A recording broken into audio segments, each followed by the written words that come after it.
Hello, everyone. Welcome to Celsius 233, your go-to place for fiction book summaries. Today we will get lost in the pages of Wrath of the Triple Goddess by Rick Riordan. Wrath of the Triple Goddess by Rick Riordan, 2024, continues the saga of Percy Jackson, 7th book, blending Greek mythology with humor and modern-day settings. Set in Percy's senior year of high school, the story finds him tackling a bizarre quest from Hecate, the goddess of magic, who demands he pet-sit her terrifying magical creatures while she embarks on Halloween activities. What begins as an odd favor spirals into a high-stakes adventure filled with supernatural trials, chaotic encounters, and revelations about identity, loyalty, and choice. Plot summary.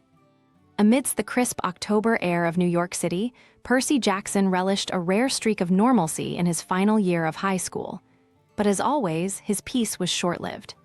A visit to the principal's office revealed a mysterious guest, Hecate, the Greek goddess of magic, crossroads, and necromancy. Clad in an aura of command, she issued an unexpected decree. Percy and his companions would pet-sit her magical creatures, a hellhound named Hecate and a polecat named Gale, while she embarked on a journey for Halloween, her sacred time of year. Though the request sounded simple, Percy could sense the underlying tension. There was more to this than Hecate let on.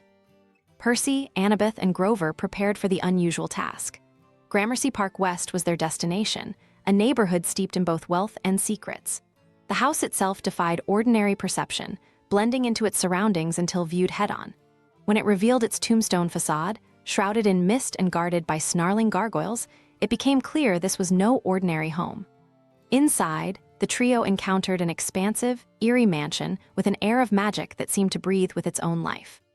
Hecate, a hellhound as large as a horse, growled her warnings, while Gale, the polecat, demonstrated her feral tendencies with a series of impressive leaps and unsettling growls.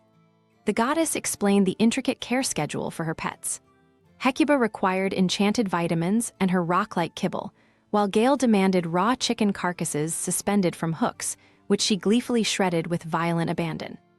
The house was no less daunting, with labyrinthine corridors, a library brimming with dangerous tomes, and a laboratory where potions and experiments bubbled ominously. Though Hecate departed with a flourish, the week proved far from simple. Gale, unpredictable and mischievous, frequently vanished into the shadows of the house, while Hecate's walks attracted unwanted attention from both mortals and monsters. The tension escalated when the pets began exhibiting unusual behavior, growling at unseen entities and retreating to hidden corners. The house itself shifted subtly, doors appearing where there were none, and cold drafts carrying whispers that hinted at unseen presences. As the days progressed, Percy, Annabeth, and Grover unraveled an unsettling truth. The house wasn't just a residence, it was a magical crossroads, a nexus of power where realms converged. Hecate's absence left it vulnerable to intrusions from otherworldly forces. Strange occurrences began to intensify. Percy found himself haunted by fleeting visions of spirits, their forms wreathed in mist.